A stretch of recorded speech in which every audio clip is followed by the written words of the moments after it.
ਇਸ ਵੇਲੇ ਦੀ ਇੱਕ ਚਰਚਿਤ ਖਬਰ ਟੈਕਸਸ ਤੋਂ ਆ ਰਹੀ ਹੈ। ਅਮਰੀਕੀ ਸੂਬੇ ਟੈਕਸਸ ਦੇ ਵਿੱਚ ਭਾਰਤੀ ਮੂਲ ਦੇ ਇੱਕ ਡਾਕਟਰ ਦੀ ਮਾਤਾ ਨੂੰ ਰੋਕਿਆ ਗਿਆ ਏਜੰਟਸ ਦੇ ਵੱਲੋਂ ਤੇ ਉਹਦੇ ਸਪੈਨਿਸ਼ ਐਕਸੈਂਟ ਦੇ ਕਰਕੇ ਉਸ ਤੋਂ ਪੁੱਛ ਪੜਤਾਲ ਕੀਤੀ ਗਈ। ਡਾਕਟਰ ਨਿਸ਼ਾ ਪਟੇਲ ਜਿਹੜੇ ਕਿ ਸੈਨ ਫਰਾਂਸਿਸਕੋ ਬੇਸਡ ਇੱਕ ਫਿਜ਼ੀਸ਼ੀਅਨ ਨੇ, ਉਹਨਾਂ ਨੇ ਕਿਹਾ ਕਿ ਮੇਰੀ ਮਾਤਾ ਜਿਹੜੀ ਕਿ ਟੈਕਸਸ ਦੇ ਇੱਕ ਸ਼ਾਪਿੰਗ ਮਾਲ ਦੇ ਵਿੱਚ ਸ਼ਾਪਿੰਗ ਕਰਨ ਗਈ ਸੀ।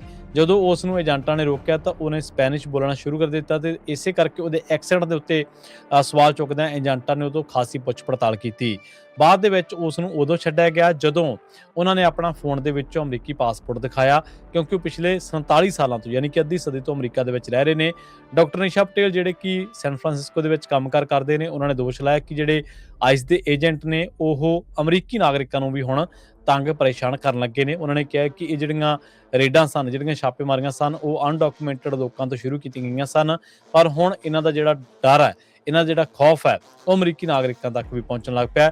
ਉਹਨਾਂ ਨੇ ਕਿਹਾ ਕਿ ਬਾਅਦ ਦੇ ਵਿੱਚ ਉਹਨਾਂ ਦੀ ਜਿਹੜੀ ਮਾਤਾ, ਉਹਨਾਂ ਨੂੰ ਪਾਸਪੋਰਟ ਦੇਖਣ ਤੋਂ ਬਾਅਦ ਏਜੰਟਸ ਨੇ ਛੱਡ ਦਿੱਤਾ ਸੀ ਤੇ ਉਹਨਾਂ ਤੋਂ ਬਹੁਤ ਜ਼ਿਆਦਾ ਪੁੱਛ ਪੜਤਾਲ ਉਦੋਂ ਕੀਤੀ ਗਈ ਜਦੋਂ ਉਹਨਾਂ ਦੇ ਸਪੈਨਿਸ਼ ਐਕਸੈਂਟ ਦੇ ਵਿੱਚ ਜਿਹੜੀ ਆ ਉਹ ਗੜਬੜੀ ਦੇਖੀ ਗਈ। ਏਜੰਟਾਂ ਨੇ ਸਮਝਿਆ ਕਿ ਸ਼ਾਇਦ ਇਹ ਬੀਬੀ ਕਿਸੇ ਸਪੈਨਿਸ਼ ਭਾਸ਼ਾ ਦੇ ਨਾਲ ਸੰਬੰਧਿਤ ਮੁਲਕ ਤੋਂ ਆ ਤੇ ਇਸ ਕਰਕੇ ਉਹਨਾਂ ਤੋਂ ਬਹੁਤ ਜ਼ਿਆਦਾ ਜਿਹੜੀ ਪੁੱਛ ਪੜਤਾਲ ਆ ਉਹ ਕੀਤੀ ਗਈ ਸੀ।